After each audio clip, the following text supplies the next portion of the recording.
Why are so many nursery children not ready for school?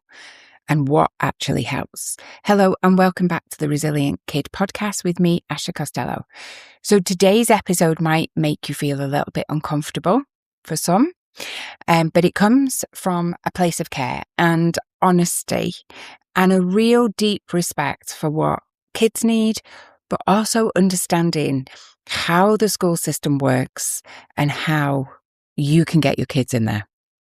So across the UK, early year professionals, teachers, speech and language therapists and health visitors are all saying a similar thing. More children are starting school not developmentally ready. The government has come out, put some funding behind it, but actually it starts, which is great news. Don't get me wrong, that's great news, but it starts with us. Doesn't mean to say, us as parents are failing, our kids are failing. It just means the systems, the routines, the expectations and adult support around them aren't always matching what young children actually need to grow and be ready. Now, from a psychotherapist point of view, do I think kids should be starting school at 4? No. I don't. However, here we are, and this is the system, and this is the system we want to get them into if we want to get them into the school and, and start their education. So enough about what I think, and let's have a look at what school readiness means, why we're seeing the challenges that we are, and most importantly, what we can do without panic, without any shame. Let's just get our kids ready.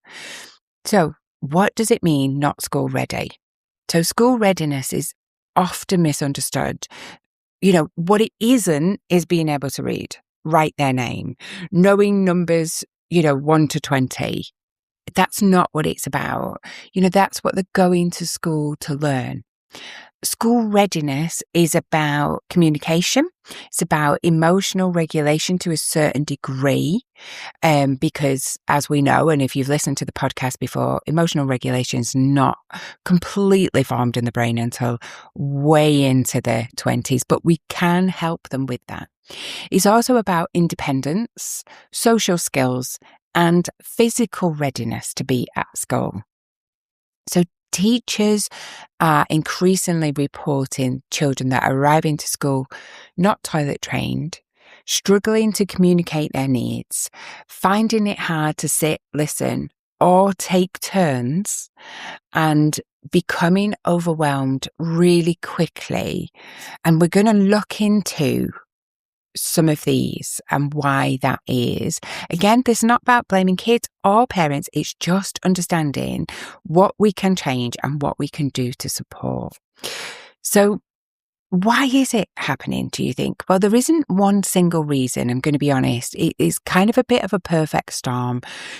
As I've already said at the top of the podcast, really a lot of our kids shouldn't be going to school till later. However, there are things that we can do to get them ready at that age of 4 or 5 where, they're slipping into reception, they're slipping into year 1. So let's have a look at that. So there is less face-to-face communication. Children learn language. They learn to communicate through interaction. That's not through screens. Now, I'm not sat here saying to you, they should never have an iPad. You shouldn't let them on your phone. Of course, I'm not saying that. Come on, we've got to be realistic. This is the age that we live in. However, when conversation is reduced, children have fewer words. They struggle with turn taking. That, you talk, I'll talk. That very almost like tennis-like volley that we have in conversations. And also they find it harder to express, their frustration, how, that they're upset about something, using communication rather than kind of just having a meltdown or being completely dysregulated. What speech and language experts are seeing is a delayed in expressive language, difficulty in following instructions and weaker social communication skills. So that's speaking to different people. And this is really hard. It is really hard for, some of our kids because life is busy. is absolutely busy. So, we need to make sure that they are getting the practice of those. So is it increased screen use? Well, yeah, we do need to talk about that. This is where things get controversial. This is where you're not going to like what I'm going to say. And it might be where you turn the podcast off. But what I would say to you is, the stuff I'm saying to you here is not saying don't use your iPad, don't give them a screen. What I am saying is, this is what you can do to improve communication that not only helps them communicate with their teacher, not only helps them when they have to, talk at school, but it helps them make friends. And let me tell you, making friends is make or break at school. Absolutely make or break. But also, from my point of view, from a therapist's point of view, it also helps with that emotional management, and you get so many less meltdowns where the kids have become dysregulated. So listen on, please listen on. Screens aren't evil. I'm not saying they're the devil. I am saying they don't replace human interaction. So what can we do? Well, let me tell you how it is. That's always my mode of operandi. I'm not going to sugarcoat this. iPads at the dinner table, phones being given when they're about to have a meltdown, or background TV all day. Like if they're at home and the TV's just on rather than being intentional, can reduce opportunities for conversations, eye contact, shared attention, and emotional learning. And yes, iPads at the table do not help. Okay. Meal times are one of the richest and greatest opportunities to learn language that children have, because you get the turn taking, you get the pausing while they're eating, you get the interest in other people, because as we know, kids are selfish. They're not interested in how your day's been. But actually we need to teach them that, because when they get to school, they're going to be listening to other people. They're going to be listening to their teacher. And if they don't, that's when it becomes an issue. So independent skills, right? What do we mean by that? Well, what we notice is that independent skills are developing much later. Children are doing less of dressing themselves, and I get it. Like, I totally get it. I remember the days, you'd get the clothes out and that would be a whole thing, that they didn't want to put that on. Then they didn't want to put it on themselves. And actually you're looking at the clock, you're thinking either I'm late for work or we've got to get to school or whatever. And so you just dress them yourself. Of course you do, because it's easier. Of course it is. Nobody is saying it isn't. But if they are not dressing themselves when it comes to PE, or even just, swapping shoes, they can't do it. And then they start to fall behind, and their friends can do it and they can. And then there's frustration and meltdowns and the whole thing. So, and it is our responsibility to help them do that. Why, this is all these tools, all this advice I'm giving you today is not about being perfect. It's about how do we future-proof our kids? And these are, young skills they can learn. So dressing themselves, using the toilet independently. And this is, when I say that, we'll talk a little bit more about that in a second. Managing their frustration themselves, if they are not allowed to manage their frustration, as in, if we give them a phone, iPad, screen to occupy them, the minute they're going to melt down, they are not able to handle that themselves. So when they go into school, we're kind of we're setting them up unfairly, because they haven't had practice of it, because it's hard. You and I know, like if you hit loads of traffic, you get really annoyed, but you can manage it yourself because we've learned to do that. Things like that, we need to give them practice. All of this is practice at home. And then also problem solving, not because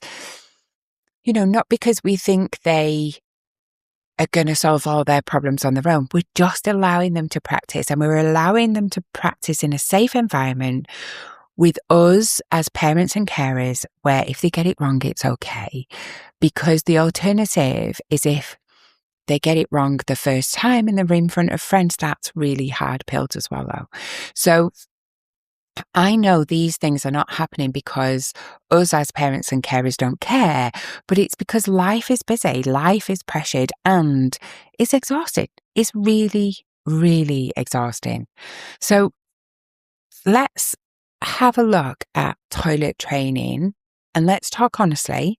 And, let's have a look at what we can do, because this one brings up lots of emotion for parents and kids alike, right? Toilet training is hard.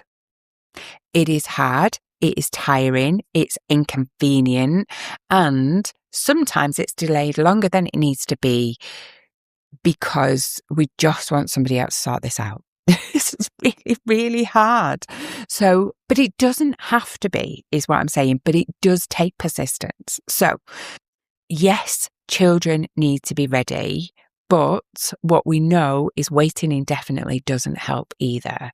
So, what are the signs that they might be ready that you can jump on? So, signs include staying dry for longer, awareness that they're wet or they need a poo, sometimes hiding to poo because then suddenly the brain is kicked in and they realise what they're doing, showing interest in the toilet as well, or you going to the toilet or being in the bathroom, things like that. And then one that I think sometimes we don't always take into account is being able to follow simple instructions. So if your kids are at that age where, you can say, oh, pass me that, or go and pop that in the kitchen, they're following simple instructions. That is another tick box with readiness. But readiness also means, growing through that gentle expectation, but more than anything, consistency. So, it doesn't happen by accident. Now, there are certain signs. I know people who have toilet trained at 1. I know people but that is because they have often used a different method. They have gone, where if the baby is squirming, they've put them when teeny tiny, they've put them over the potty. So they've not got used to nappies. Most of us are using nappies. And so what we've done is kind of train them to go, it's okay to wet yourself. And then they do. And then all of a sudden we go, okay, it's not okay anymore. So look for the signs of staying dry, awareness of wee, hiding to poo, all that.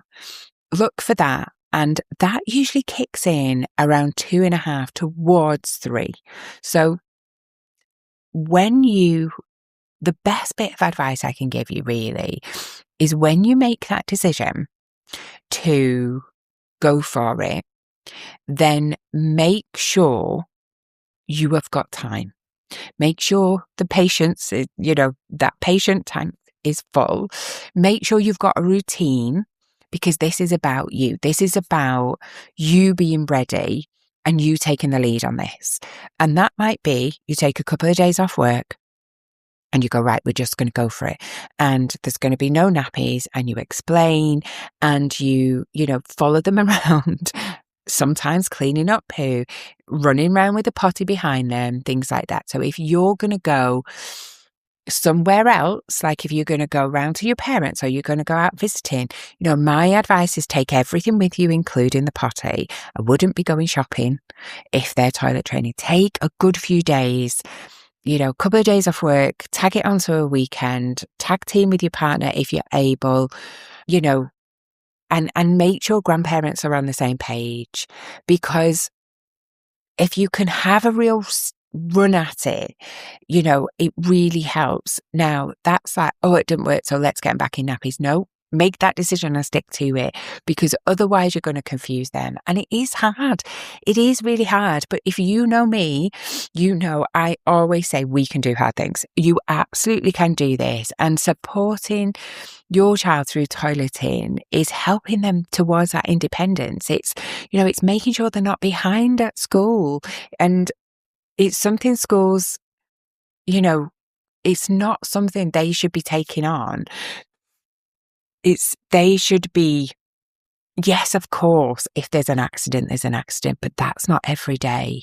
That is, they should be toilet trained. And that's not being harsh. That is going, why are they going to school? What is the point of our kids, starting at reception and stuff?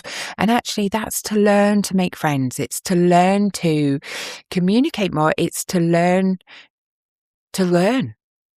whether that is writing, learning their phonics, things like that, then it's really important that they start with that and they're not missing out and they're not different than their friends. So, because that's where shame comes in. And we never want our kids to be shamed, ever, ever, ever, so really give yourselves a break, take some time, definitely. If they're not ready the summer before reception, take some time in that summer. And, you are going to have lots of accidents, but they'll get it. They will get it. But you have to stick to it. Once you made that decision as a family, don't go back because you'll just confuse them. And it isn't convenient. I'm going to be honest. It is not convenient. However, it is once they've got it. It's brilliant once they've got it. And they're so proud of the little selves. So, and you should be proud. This is hard work, but once you've cracked it with them, it's brilliant. So really give that a good go, particularly the summer before they start. Make sure that's done. And then let's have a look at speech and language. So, for me, children don't learn language being talked at. Yes, you can chat to them, from very early on. We used to sing in the car, we used to chat, but it's really important that we learn to talk with them. Even when they're really tiny, they learn that tennis volley between us, the kind of expressions, you smile, I smile, things like that. They make a huge difference with right from, being teeny tiny. But actually, let's have a look at what can make a really, simple things that can make a huge difference in learning to talk with them. So slow your speech down. If you're like me, as you've probably heard, I talk very fast, so that is difficult. But slow the speech down. Wait for a response. Even if it's not always a verbal one, wait for an expression. But, if they are verbal, wait for that verbal response. Don't rush them. Sometimes what I used to do a lot was narrate everyday life. Oh, have you seen that bird over there? Oh, look at that. Things like that. Oh, we're going to jump in the car and we're going to go to Nana's and then we're going to do this. And, but make sure there's that back and forth conversation as well. You don't need flashcards. You don't need apps. All you need is connection, repetition, and some patience, and I think one of the big things that I can give you is extended family members or friends are really helpful where this is concerned as well. So involve them in a conversation. I'm not talking if you was talking adult stuff, but involve them in a conversation. Oh, tell Nana where we went today. Or even if, they're not quite verbal yet. Oh, Nana, guess where we went today? And wait for their expression. Wait for some kind of, response. Include them in that conversation. But one thing is, don't talk over them. If they're talking, if they're verbal, do not talk over them, because what does that say? That's just a signal to go, it's not important what you're saying, and they will just shut down and they will just go back to screens. They absolutely will just go back to screens. So, for me, it's really hard. I know this is hard listening, but if you want to know what gets your kids ready, and you don't want them behind, you want them ready to learn, you want them ready to make friendships, then it is about taking this advice and making it fit for you, whatever that looks, So, what actually helps children get ready for school? And for me, this is the heart of the episode. If you don't listen to anything else, listen to this. Talk around the table. Even if it's messy, even if it's short, even if it's chaotic. All right? It does not matter. Ask, what was the best bit of your day? What made you laugh today? What was tricky today? Yeah, make sure the devices are away. This is about connection, not perfection. Tell them about your day. Oh, I spilt my coffee all down me today. Or, I had a really good laugh with my friend Sarah today. Things like that. The other thing is practice turn taking. So you can do this in a variety of ways. Board games. Dobble is a really good one. You can get really easy Dobble to play with very young kids. And we play Dobble from I would say some of our clients are 4. We play Dobble with them. But just turn taking. Even if you get a piece of paper and a pencil and take turns in, scribbling, that's absolutely fine. Take turns talking. Because turn taking is a foundational school skill, and it means that if they can turn take, they're more likely to make friends. And that sounds really harsh, doesn't it? But actually, at school, when you're making friends and somebody isn't turn taking, that feels mean. And kids are only young, they don't understand. So it's about building that for them to make friends too. Also, as well, if you're going out to eat, okay, if you're going out to eat, even doesn't matter if it's restaurant or it's Mackie D's, yeah, go and put the screens away and take a bag of tricks. I used to take pencils, pieces of paper, card games, colouring books, anything at all that's going to get the connection with you and keep them occupied, because iPads do an amazing thing of keeping our kids occupied, but we don't get that connection. We don't get that conversation around the table. So take puzzles, take things like that, do it with them, and yes, it gives us 10 minutes off while they're on their iPad, but at what cost? Okay. How do we build independence? Well, slowly, let them try. Let them struggle a little bit, and then let them try and problem solve. So if they're getting dressed, things like that, if they can't get their socks on or whatever, let them try. Let them feel proud. Let them feel capable, because this builds confidence for them far more than doing things, doing it for them, getting them dressed themselves. Them getting dressed themselves builds confidence rather than us dressing them. Feeling capable, feeling independent is a huge, huge gift for a kid. And it really sets them up for the rest of their life. I think it's one of the reasons why we've seen such a spike in anxiety as well in older kids, because they've set off not feeling capable, not feeling proud.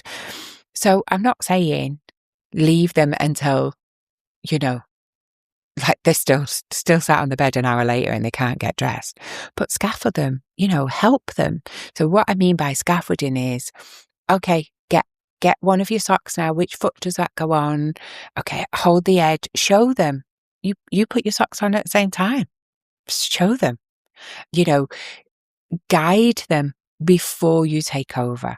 Now, of course, buttons and things like that are going to be difficult, but they will be, if you encourage them, they'll be fiercely independent and they will eventually get it. But you can help them. Just don't do it all for them. What else can I say? Expect emotions, I guess, and coach them through it. It's okay. School-ready kids aren't kids who never melt down. They are children that are learning stuff like, someone will help me. I can calm down again. It's okay to have these big feelings. They will pass, but it's important that they feel them, because you're not going to be there at school. You're not going to be there. So it's okay they learn that we, feel these big emotions, but I will feel better soon. And, yes, we can help them through them, but don't avoid them feeling them. That's when we pass the phone, when we pass the iPad, when we know they're going to have a meltdown.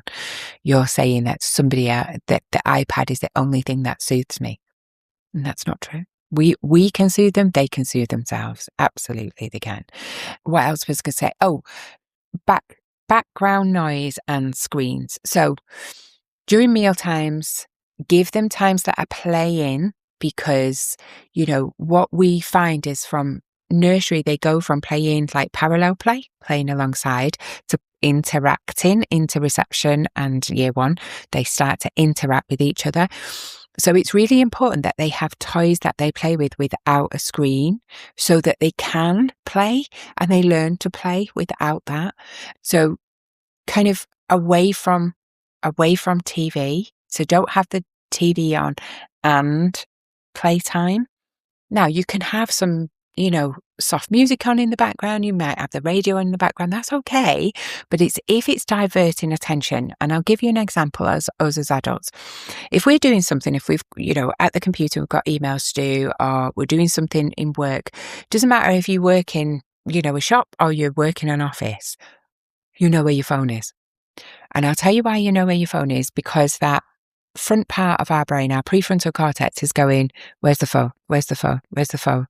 And if we can see it, we are constantly distracted. So if your phone is in a different room and you're watching a movie, you barely think about it. You might, if it's next to you, oh my God, how many times do you pick it up? And that's what we're doing with kids, is if their screen is on, wherever that is, whether it's an iPad or a TV, that's what their brain is doing, and we're training their brains to get distracted. So why don't we, yes, you can have our background noise on if you want, but it can't be a screen, or it can. But what I'm saying to you is it's better if it isn't. And let them play. Let them just play. Routines is a really good one. So what time do they go to bed? What time do they get up? Having breakfast, similar times. That really helps getting ready for school, because they will have break time at the same time. They'll have lunch at the same time. They finish school at the same time.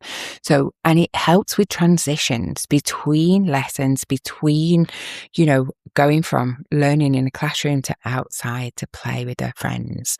So these are really key learning moments for kids, because these all happen in school. When they play, there's not going to be a screen. When they have a meal, there's not going to be a screen. When they are in school, there is going to be a routine. There is going to be those transitions. So if we can scaffold and help them through them, like hold their hand through them and get them ready and practice with them, brilliant, absolutely brilliant.